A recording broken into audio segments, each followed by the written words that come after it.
오늘 우리에게 주시는 살아계신 하나님의 말씀은 구약성경 에스겔 37장 1절에서 6절까지의 말씀입니다. 에스겔 37장 1절에서 6절의 말씀입니다.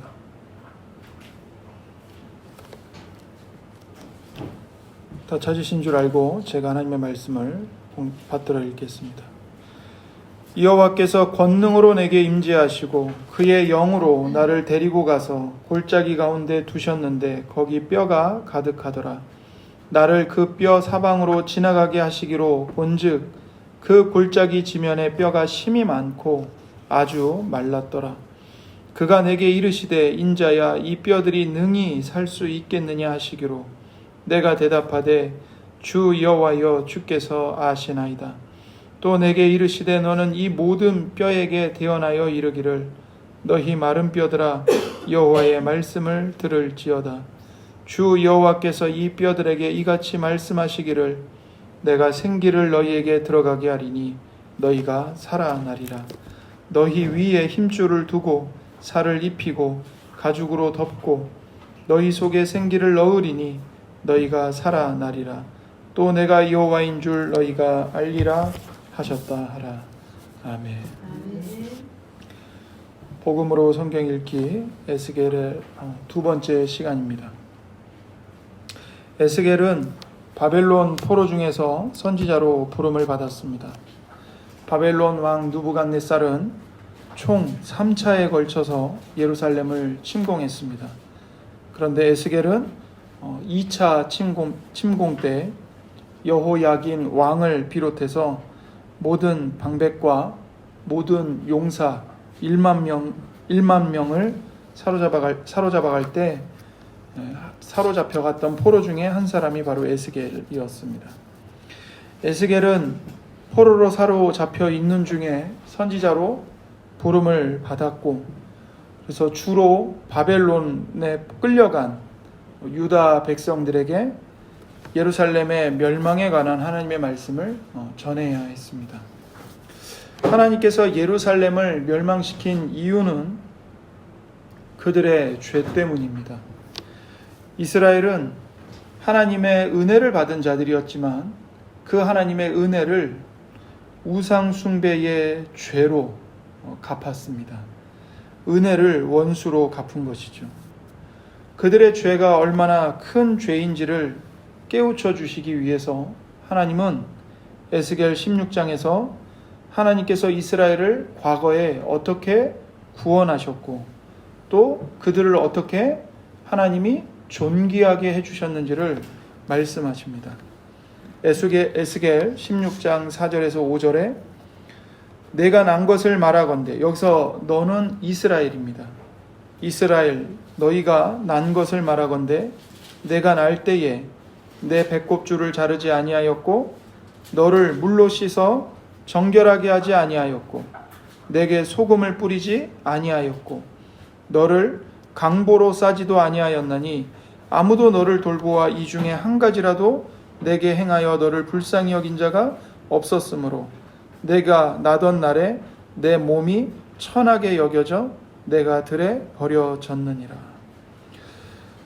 당시 유대인들은 갓난아기가 태어나면 탯줄을 잘라주고 물로 씻어서 정결하게 하고 또 소금으로 이렇게 씻겨서 병을 예방하고 또 이렇게 따뜻하게 강보로 둘러 싸줬습니다. 그런데 하나님께서 이 이스라엘을 바로 이 갓 태어난 핏덩이와 같은 존재였다고 하나님이 말씀하시면서 너희들이 그렇게 핏덩이로 태어났을 때 아무도 너희들을 그렇게 돌봐주지 않았다는 겁니다. 핏덩이 갓난이가 태어났는데 이 갓난아기를 그렇게 돌봐주지 않는다면 갓난아기는 결국 어떻게 되겠습니까? 죽는 거죠. 죽을 수밖에 없는 겁니다. 이스라엘의 처지가 바로 이 버려진, 태어나기는 했으나 부모의 사랑과 돌봄을 전혀 받지 못한 버림받은 핏덩이와 같았다는 겁니다.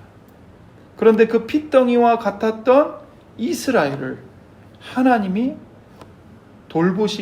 돌보셨고 그 이스라엘을 살리셨습니다. 6절을 보십시오.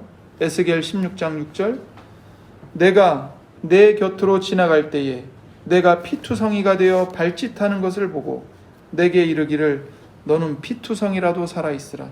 다시 이르기를 너는 피투성이라도 살아있으라 하고, 핏덩이에 불과한 이스라엘을 하나님께서 거두시고 죽을 수밖에 없는 그 이스라엘 민족을 하나님께서 살리신 겁니다. 너는 피투성이지만, 너는 핏덩이에 불과하지만 너는 살아나야 한다. 내가 너를 살릴 것이다. 그리고는 살리셨습니다. 그리고 그렇게 이스라엘을 하나님께서 은혜로 키우시고, 더 나아가 그렇게 자라난 이스라엘을 존귀한 지위로 옷 입혀주시고 높여주셨다고 말씀합니다.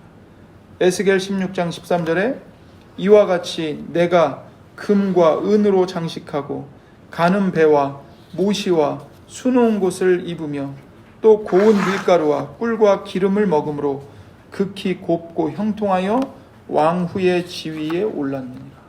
하나님이 이스라엘에게 금도 주시고 은도 주시고 좋은 옷들도 입혀주시고 좋은 것들도 먹여주셔서 왕후, 왕비의 자리에 오르게 하셨다는 거죠. 핏덩이로 버려진 이스라엘을 하나님이 왕후가 되게 하신 겁니다. 얼마나 큰 은혜입니까? 그런데 이것이 실은 모든 하나님의 백성들의 상태를 보여주는 겁니다. 우리도 이스라엘 백성들처럼 죄로 인해 버려진 핏덩이들이었습니다. 아무도 우리를 불쌍히 여겨주지 않았고 우리를 돌봐주지 않았습니다. 오직 하나님께서 우리에게 찾아오셔서 너는 피투성이더라도 살아야 한다. 너는 피투성일지라도 살아나리라 말씀하시면서 우리를 살아나게 하셨고, 죄로 더러워진 핏덩이에 불과한 우리의 몸과 영혼을 예수님의 피로 깨끗하게 씻어주시고, 더 나아가 우리를 왕같은 제사장들로 매우 존귀한 신분으로, 지위로 옷 입혀주신 겁니다. 그런데 이스라엘은 그런 은혜를 받고 어떻게 보답을 했습니까? 하나님께 하나님을 배신했습니다. 에스겔 16장 15절에 그러나 내가 내 화려함을 믿고 내 명성을 가지고 행음하되 지나가는 모든 자와 더불어 음란을 많이 행함으로 너의 몸이 그들의 것이 되도다. 하나님께서 이스라엘을, 하나님의 백성들을, 교회를 화려함으로 옷 입혀주셨습니다. 그런데 그 교회가 하나님이 주신 화려함을 의지하고는 마음이 교만해지는 거죠. 그 교회의 아름다움, 그 교회의 번성, 이게 하나님께서 값없이 베풀어 주신 은혜인데도 불구하고 그것을, 그 은혜를 망각하고 마치 내가 잘해서 부하게 되고 세력이 커지고 화려하게 된 것처럼 자기 자신을 믿고 자기 자신을 자랑하고 자기의 명성을 내세우고, 그러면서 뭘 하는 거예요? 지나가는 모든 자와 더불어서 음행을 하는 겁니다. 이스라엘 백성들이 들어간 그 가나안 땅에 하나님이 주신 은혜로 부도 누리고 명예도 누리고 평화도 누리자 주변에 있는 다른 이방 민족들과 행음을 하는 겁니다. 어떻게 행음을 할까요? 우상을 숭배함으로. 하나님을 모르는 이방 민족들이 섬기는 우상들을 들여와서 하나님께도 제사하고 우상에게도 제사를 하는 겁니다. 다다익선, 많으면 많을수록 좋은 거 아니냐. 하나님도 섬기고 우상에게도 잘 보여서 하나님이 주는 복도 받고 우상이 주는 복도 받으면 좋은 거지. 뭐가 나쁜 거냐. 그러면서 하나님도 섬기고 우상도 숭배하는 거예요. 그러나 이것은 남편이신 신랑 되시는 하나님을 두고 수많은 남자들과 음행을 하는 것과 다를 바가 없는 겁니다. 그렇게 하나님의 백성들이, 교회가 하나님이 보는 앞에서 세상의 우상들을, 세상의 가치관을, 세상의 돈을, 세상의 힘을, 세상에서 성공하는 것을 숭배하기 시작한 것입니다. 그래서 하나님께서는 에스겔 선지자에게 예루살렘 성전에서 어떤 우상 숭배를 이스라엘 사람들이 하고 있는지를 환상 가운데 보여주십니다. 에스겔 8장 8절에서 11절입니다. 그가 내게 이르시되 인자야 너는 이 담을 헐라 하시기로 내가 그 담을 허니 한 문이 있더라.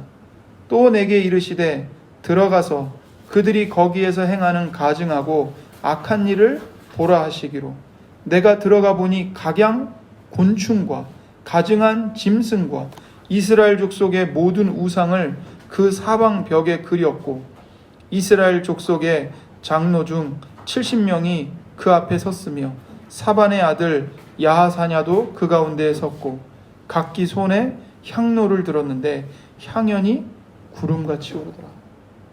하나님이 예루살렘에 있는 사람들이 어떻게 우상을 숭배하는지를 보여주시는 거예요. 에스겔에게. 에스겔은 지금 예루살렘에 있는 게 아니고 바벨론에 끌려가서 포로들 가운데 있잖아요. 그런데 하나님이 보여주신 환상에 성전 담이 나오는 겁니다. 이 담을 헐어봐라. 담을 헐어보니까 세상에 그 성전 안에서 온갖 우상들을 섬기고 있는 겁니다.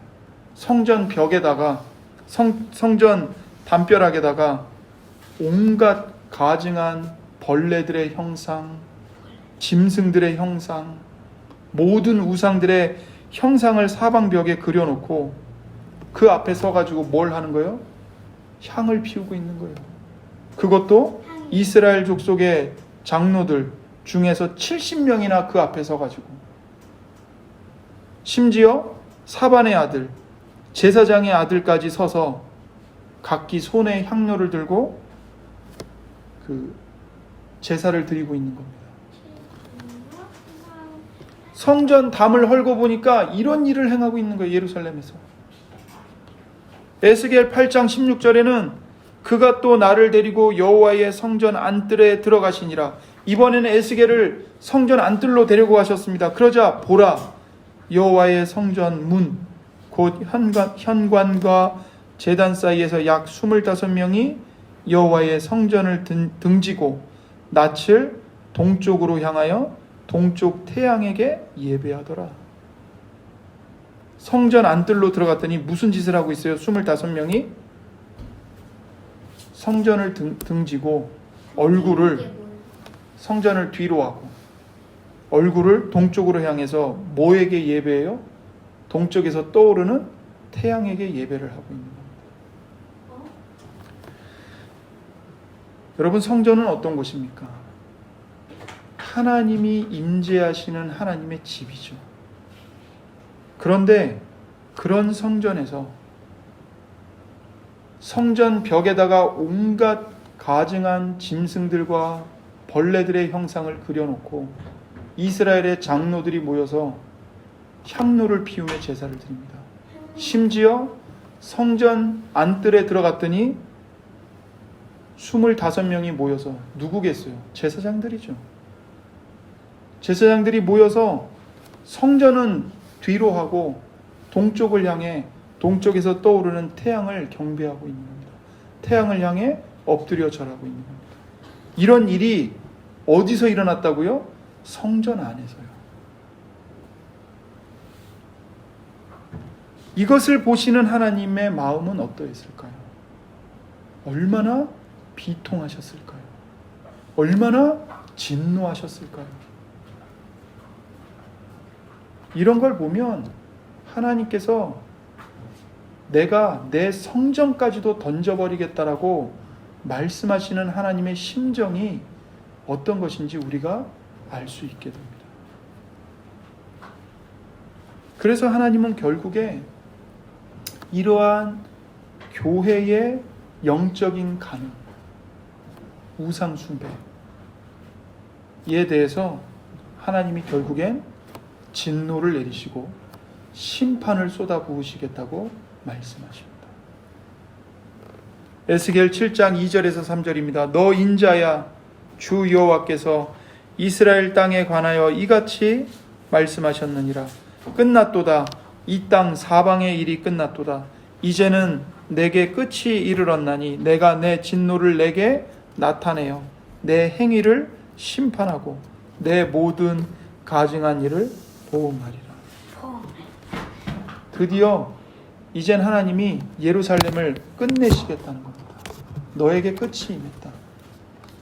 내가 내 진노를 너에게 나타내어서 너의 그 가증한 행위, 우상 숭배의 행위를 내가 심판하고 너의 가증한 죄들에 내가 보응하겠다. 되갚아주겠다. 보온이 뭐예요? 되갚아준다. 나무야, 자리로 가서 앉으세요.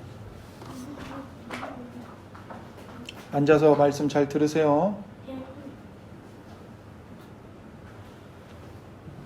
그렇게 하나님은 예루살렘에 심판을 내려서 결국 예루살렘은 불에 탈 것이고 여호와의 영광이 성전과 예루살렘을 떠날 것이라고 말씀하십니다. 에스겔 10장 18절에 그래서 실제로 여호와의 영광이 이제 떠나요, 성전을. 에스겔 10장 18절에 여호와의 영광이 성전 문지방을 떠나서 그룹들 위에 머무르니, 성전 문지방을 떠난 겁니다.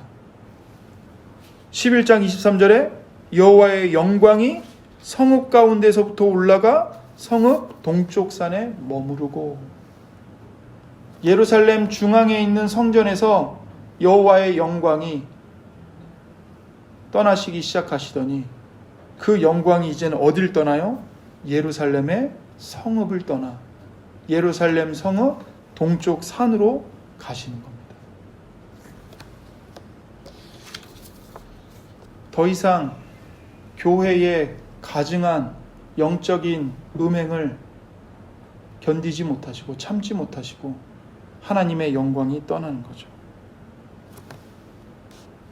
여러분, 교회가 눈에 보이는 우상이든 눈에 보이지 않는 우상이든 하나님을 버리고 세상을 더 사랑하고 세상을 더 좋아하고 하나님의 말씀대로 경건한 삶을 사는 것보다 세상에서 잘 먹고 잘 사는 것만을 추구하며 살아가면 하나님의 영광이 교회를 떠나는 날이 옵니다. 교회니까, 하나님의 백성이니까, 하나님이 우리의 하나님이시니까 괜찮다. 이것은 모든 거짓 선지자들이 외쳤던 거짓말이었습니다. 왕과 백성들이 그 거짓말을 듣기를 너무나 좋아했고 그 거짓말을 철석같이 믿고 교만한 마음으로 괜찮아, 하나님이 함께 하셔, 괜찮아, 하나님은 우리에게 은혜를 베풀어 주시는 분이야. 그러면 하나님은 교회를 정결하게 하시기 위해서 반드시 심판을 내리십니다. 그리고 교회가 계속해서 목을 곧게 하고 얼굴을 철판처럼 깔고 하나님의 엄중한 말씀에 귀를 기울이지 않으면 결국엔 하나님은 잠시 잠깐 교회를 떠나가십니다. 교회를 세상의 발 아래 짓밟히도록 내버려 두십니다. 우리가 정말 이런 말씀 앞에서 두려운 마음을 가질 줄 알아야 합니다.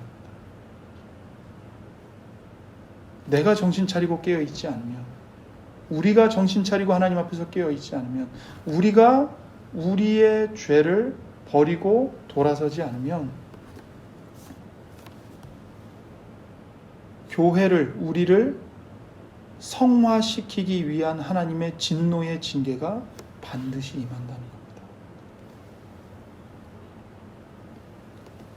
그러나 놀라운 것은 하나님께서는 그렇게 교회에 가증한 간음죄에 대해 진노하시고 심판을 내리시는 중에도 하나님은 약속을 주십니다. 하나님 앞에서 탄식하는 사람들을 구원하시겠다고 약속해 주세요. 에스겔 9장 3절과 4절에 하나님이 뭐라고 말씀하시냐면 한 서기관을 불러요. 환상 가운데. 그리고는 그 서기관이 어떤 사람이냐면 옆에 먹그릇과 붓을 가지고 있는 사람입니다. 그래서 하나님이 그 서기관에게 말씀하시는 거예요. 너는 예루살렘 성읍 중에 돌아다니면서 그 가운데서 행하는 모든 가증한 일로 말미암아 탄식하며 우는 자의 이마에 표를 그리라는 거예요. 그래서 그렇게 하나님 앞에서 이스라엘의 죄로 인해서 탄식하고 애통해하고 하나님 앞에서 울고 하나님께 불쌍히 여겨달라고 용서해달라고 부르짖는 사람들을 찾아서 그 이마에다가 먹으로 표시를 하라는 겁니다. 그리고는 그렇게 표시를 해놓고 하나님이 뭘 하시냐면 그 서기관에게 이제는 예루살렘을 돌아다니면서 이마에 표시가 없는 사람들 다 쳐 죽이라는 거예요. 어린아이부터 노인에 이르기까지 제사장이나 평민이나 가리지 않고 이마에 표가 있는 사람만 내버려 두고 나머지는 다 진멸해라 말씀하시는 거예요. 이스라엘 백성들의 죄에 대한 하나님의 마땅한 보응이고 심판이죠. 그런데 그 가운데서 자기들의 죄 때문에 애통해하고 자기들의 가증한 우상 숭배로 인해 하나님 앞에서 우는 사람들, 불쌍히 여겨달라고, 하나님 우리를 용서해 주시고 우리를 회복시켜 달라고, 이 죄에서 우리를 구원해 달라고 부르짖는 진정한 하나님의 백성들의 이마에 하나님이 표시를 하셔서 그 심판 중에도 그들을 남겨두시는 거예요. 남겨두시는 거예요. 그래서 이스라엘이 완전히 그들의 죄 때문에 진멸당하고 완전히 끊어질 것 같았지만 그 가운데서도 하나님을 경외하는 남은 자들이 있었기 때문에 하나님께서 남겨두신 신실한 믿음의 사람들이 있었기 때문에 이스라엘의 역사가 끊어지지 않은 거예요. 하나님께서 이스라엘에게 주신 메시아를 보내주시겠다고 약속하신 하나님의 구원 언약이 끊어지지 않고 이어진 거예요. 그 하나님께서 남겨두신 경건한 성도들을 통해서 이어진 거죠. 그래서 하나님은 교회가 다 음란에 빠진 것 같고 교회가 다 멸망에 빠진 것 같아도 하나님은 하나님의 주권으로 남겨두십니다. 그런데 그 하나님이 남겨두시는 자들의 특징은 뭐냐면 교회와 세상의 가증한 범죄를 놓고 하나님 앞에서 탄식하며 우는 거예요. 괜찮아. 다 그렇게 사는 거야. 그냥 적당히 교회 잘 나오면 돼. 그런 사람들이 아니고 자신의 가슴을 치면서 하나님 용서해 주세요. 하나님 우리를 회복시켜 주세요. 우리의 죄를 정결하게 씻어주세요. 세상과 교회가 하나님 앞에 거룩함과 경건함을 회복하게 해주세요. 우는 자들, 울며 하나님께 매달리는 성도들, 그들을 하나님이 남겨두시는 겁니다. 우리가 바로 그런 하나님 앞에서 깨어 우는 자들이 되어야 합니다. 그렇게 하나님이 성전을 떠나셨지만 그리고 수많은 백성들이 그들의 죄로 인해 바벨론의 포로로 끌려갈 것이지만 하나님은 또 하나 놀라운 약속을 해주세요. 그게 뭐냐면 바벨론의 포로로 끌려간 이들과 함께 하나님이 여전히 함께 하시겠다고 약속하시는 겁니다. 에스겔 11장 16절에 그런즉 너는 말하기를 주 여호와의 말씀에 내가 비록 그들을 멀리 이방인 가운데로 쫓아내어 여러 나라에 흩었으나 그들이 도달한 나라들에서 내가 잠깐 그들에게 성소가 되리라 하셨다 하고, 하나님이 뭐라고 말씀하시냐면, 내가 비록 그들을 멀리 이방인들 가운데로 쫓아내었다, 여러 나라 가운데로 그들을 흩어버렸다. 하지만 그들이 도달한 나라들에서 내가 잠깐 그들에게 성소가 되어주겠다, 이렇게 말씀하신 거예요. 진노하신 하나님이 예루살렘 성전은 버리셨어요. 예루살렘 성전을 떠나셨어요. 이제 교회는 성전을 잃어버린 자들이 된 거예요. 그런데 하나님께서 뭐라고 말씀하십니까? 그 바벨론의 포로로 끌려간 사람들, 그들에게 성전이 없잖아요. 성소가 없어요. 근데 하나님이 직접 그들에게 성소가 되어 주시겠다고 약속을 하시는 겁니다. 뿐만 아니라 이제 하나님은 에스겔 선지자에게 마른 뼈를 환상을 보여주세요. 그 하나님께서 하나님의 권능으로 마른 뼈를 되살려서 하나님의 군대로 일으켜 세워주시는 환상을 보여주십니다. 그 환상을 통해 마른 뼈와 다를 바 없는 교회를 하나님께서 하나님의 군대로 되살려 놓으시고 회복시켜 주시고 부흥하게 하시겠다고 약속을 해주시는 거예요. 그게 에스겔 37장 1절부터 나오는 그 환상의 말씀이죠. 우리가 아까 읽었던 말씀. 여호와께서 권능으로 내게 임재하시고 그의 영으로 나를 데리고 가서 골짜기 가운데 두셨는데 거기 뼈가 가득하더라. 하나님께서 에스겔에게 골짜기 가운데 마른 뼈가 가득한 것을 보여주셨습니다. 이 마른 뼈들은 뭡니까? 이스라엘의 온 족속이에요. 교회예요, 교회. 37장 11절에 인자야 이 뼈들은 이스라엘 온 족속이라, 이렇게 말씀하시죠. 이 마른 뼈들이 바로 교회인 겁니다. 멸망당한 이스라엘, 포로로 끌려간 이스라엘, 하나님을 버리고 영적인 간음을 행하여 하나님으로부터 버림받아 비참함에 빠진 교회. 근데 그 마른 뼈에 불과한 그 교회. 그래서 37장 11절에 이스라엘 백성들이 이렇게 얘기하는 거예요. 그들이 이르기를 우리의 뼈들이 말랐고 우리의 소망이 없어졌으니 우리는 다 멸절되었다 하느니라. 하나님이 교회를 떠나가시자 하나님의 영광을 잃어버린 교회는 마른 뼈들과 다를 바 없이 되어버린 겁니다.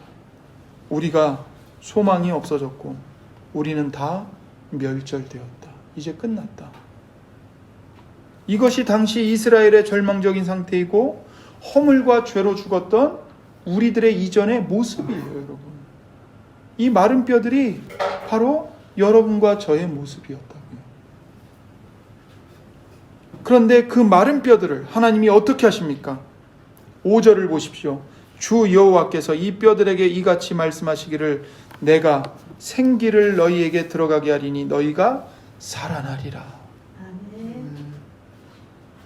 마른 뼈와 같게 되어서 멸절당하게 된 교회가 하나님께서 그 교회에게 하나님은 너희가 살아나게 될 것이다. 내가 나의 생기를, 다른 말로 하면 나의 성령을 너희에게 부어주겠다. 들어가게 하겠다. 그래서 너희를 회복시킬 것이고 살아나게 될 것이다 말씀하시는 거예요. 그래서 요한복음 5장 25절에 예수님이 이렇게 말씀하시는 겁니다. 진실로 진실로 너희에게 이르노니 죽은 자들이 하나님의 아들의 음성을 들을 때가 오나니 곧 이때라. 듣는 자는 살아나리라. 하나님의 아들이신 예수님의 음성, 예수님의 복음, 예수님의 말씀을 듣는 사람들은 다 살아나게 되는 거예요. 여러분과 제가 어떻게 교회로, 하나님의 군대로 다시 살아났습니까? 여러분과 제가 남들보다 특별하게 경건했기 때문입니까? 남들은 다 신앙을 버릴 때 여러분과 저는 신앙의 지조를 지켰기 때문입니까? 아니요. 우리도 그들과 다를 바 없이 죄와 허물로 인해 이미 죽었던 시체들이었습니다. 그런데 어떻게 되살아났습니까?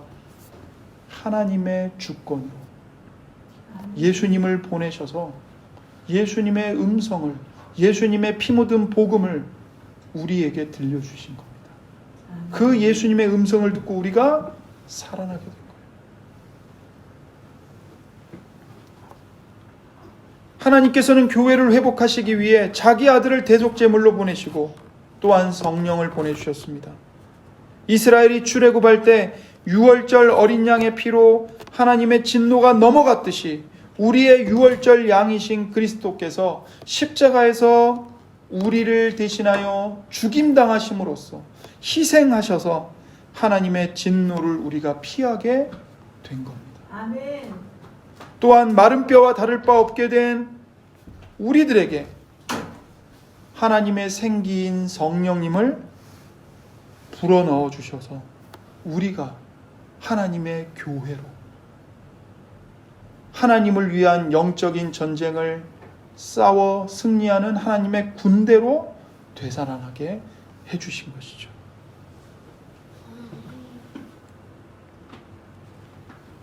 이렇게 하나님의 은혜로 우리가 되살아나는 겁니다. 에스겔 43장에서는 이제 하나님께서 70년이라는 포로의 기간이 끝나자 그들을 데리고 돌아오시는 장면이 있습니다. 43장 2절에 이스라엘의 하나님의 영광이 동쪽에서부터 다시 돌아오는 거예요. 성전에서 올라가셨던 하나님의 영광이 예루살렘 성읍을 떠나서 동쪽 산으로 갔잖아요.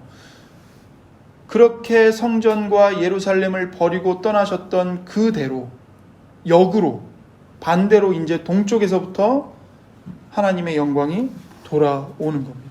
그리고는 5절에 보면 여호와의 영광이 성전에 가득하게 돼요. 성전을 떠나셨던 여호와 하나님의 영광이 성전에 충만하게 됩니다. 그리고 이처럼 하나님의 영광이 성전에 충만한 후에 이제 47장에서는 어떤 일이 일어나냐면 그 성전 문지방, 하나님의 영광이 충만해진 성전 문지방 밑에서 물이 나오기 시작해요. 그리고는 이 물이 처음에는 아주 얕은 시냇물이었는데 점점 흘러가면서 강물이 됩니다. 사람이 능히 건널 수 없는, 헤엄쳐야만 건널 수 있는 깊은 강물이 돼요. 그리고 이 물이 흘러가는 곳마다 모든 나무와 모든 생물들이 살아나게 됩니다. 그러니까 생명의 물인 거죠. 그래서 마른 뼈들을 살아나게 한 하나님의 생기가 47장에서는 성소에서 흘러나오는 생명의 물로 표현되고 있는 거예요. 그리고는 이 성전에서 흘러나오는 물이 모든 것을 되살리는데 이것이 요한계시록에 가서 새 예루살렘을 보여주시면서 예수님이 보좌에 앉아 계시고 예수님의 보좌로부터 에스겔 선지자가 봤던 그 환상, 그 생명의 물이 흘러나오는 것을 사도 요한이 보게 돼요. 에스겔은 성전 문지방에서 생명의 물이 흘러나오는 걸 봤어요. 근데 사도 요한은 예수님이 앉아 계시는 그 보좌에서 생명의 물이 흘러나오면서 그 생명수 양옆에 생명나무들이 자라서 모든 하나님의 백성들이 완성된 새하늘과 새 땅에서 그 생명나무의 열매를 마음껏 먹으며 하나님의 은혜를 맛보고 누리면서 하나님을 찬양하고 하나님께 영광을 돌리게 됩니다. 그것으로 인류의 역사가 완성이 되는 거예요.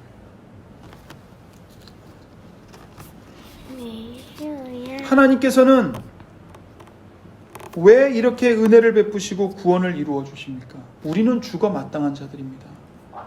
하나님의 은혜를 받을 자격이 없어요. 그리고 하나님의 은혜를 받아도 우리는 우리의 악한 본성 때문에 늘 하나님의 은혜를 배반할 때가 너무나 많습니다. 배은망덕한 자들이죠. 버림받아 마땅한 자들입니다. 그런데 왜 하나님은 끝까지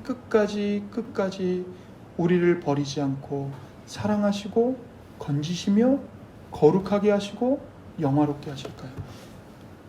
그것은 하나님의 거룩하신 이름을 위해서입니다. 에스겔 36장 22절에 이렇게 말씀합니다. 주 여호와께서 이같이 말씀하시기를 이스라엘 족속아 내가 이렇게 행함은 너희를 위함이 아니요 너희가 들어간 그 여러 나라에서 더럽힌 나의 거룩한 이름을 위함이라. 36장 20절부터 23절 안에는 하나님의 이름이 더러워졌다는 말이 5번이나 강조됩니다. 그런데 그 더러워진 하나님의 이름을 누가 더럽힌 거예요? 하나님을 모르는 이방인들이 더럽혔습니까? 아니요. 하나님의 백성으로 부름받은 교회가 하나님의 이름을 더럽힌 겁니다. 그런데 그렇게 교회가 더럽힌 하나님의 이름을 하나님께서 거룩하게 하시기 위해 더러운 우리들을 깨끗하게 씻어주시고 멸망받아 마땅한 우리들을 하나님이 끝까지 버리지 않고 말씀과 성령으로 마른 뼈와 같은 우리들을 다시 되살려 주시겠다는 거예요. 하나님의 거룩한 이름과 하나님의 영광을 위해서 말입니다. 여러분, 우리가 모든 성도들이 죄 가운데서 구원받은 이유는 하나님의 거룩한 이름의 영광을 위해서입니다. 하나님의 아들이신 예수님이 죽어 마땅한 우리를 대신하여 피 흘려 죽으신 이유는 그렇게 십자가에서 피를 뿌리시며 우리를 그 죄 가운데서 정결케 하시고 구원하신 이유는 우리로 하여금 하나님의 영광을 위해 살도록 하시기 위함이었던 거예요. 그래서 하나님의 구원 계획에는 하나님의 이름과 명예가 걸려 있다는 것을 우리는 기억해야 됩니다. 그러므로 하나님의 구원 계획은 반드시 성취되고야 합니다. 우린 이것을 믿어야 하고 확신해야 합니다. 우리의 죄로 말미암아 하나님의 이름이 모독을 받으시지 않도록 늘 깨어서 죄에서 돌이키기를 힘써야 합니다. 나는 예수님 믿어. 한 번 받은 구원은 영원한 구원이야. 난 지옥에 안 가.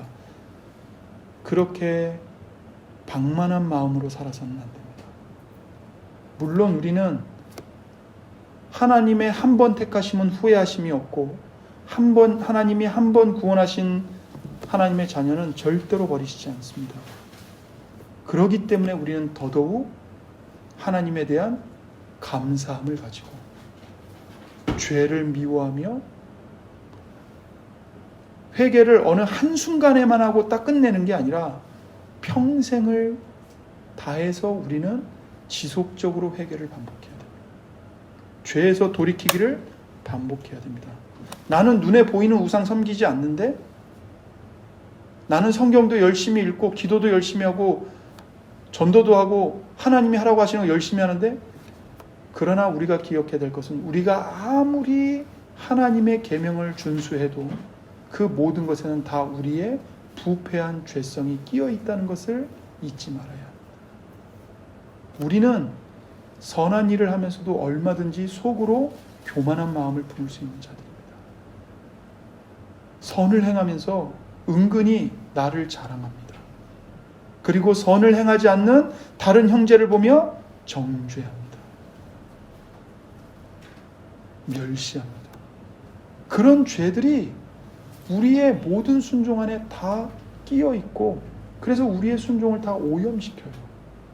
그래서 우리는 어떤 사람들이냐면 자기 자신에 대해서 절대로 만족하지 말고 매일매일 매 순간마다 죽을 때까지 회개를 반복해야 되는 것입니다. 예수님을 믿는 믿음으로 죄에서 끊임없이 돌이키는 회개로 우리 모두가 하나님께 영광을 돌리기를 주님의 말씀으로 권면드립니다. 기도하겠습니다. 나무야 앉아서 기도하세요. 하나님 아버지 감사합니다. 에스겔 말씀을 통하여서 우리의 심령에 다시 한번 우리가 하나님의 교회로서 영적인 간음을 행하고 있지는 않는지 우리 자신을 돌아보게 하시고, 또 우리가 하나님 앞에서 아무리 하나님의 말씀에 온 열심을 다해 순종한다 해도 우리는 부패한 죄성을 가진 죄인들이기 때문에 우리 마음속에서는 늘 교만과 다른 사람들에 대한 업신여김과 자기를 자랑하는 자기 자랑이 늘 끼어들어오고, 그러한 우리의 죄로 인해 하나님의 계명에 대한 순종을 늘 오염시킬 수밖에 없음을 자복하며 하나님, 우리의 심령을 하나님 앞에 쏟아 붓습니다. 하나님, 우리에게 더욱더 애통해하는 마음을 주시고, 그러나 애통해하되 절망하지는 말게 해 주옵소서.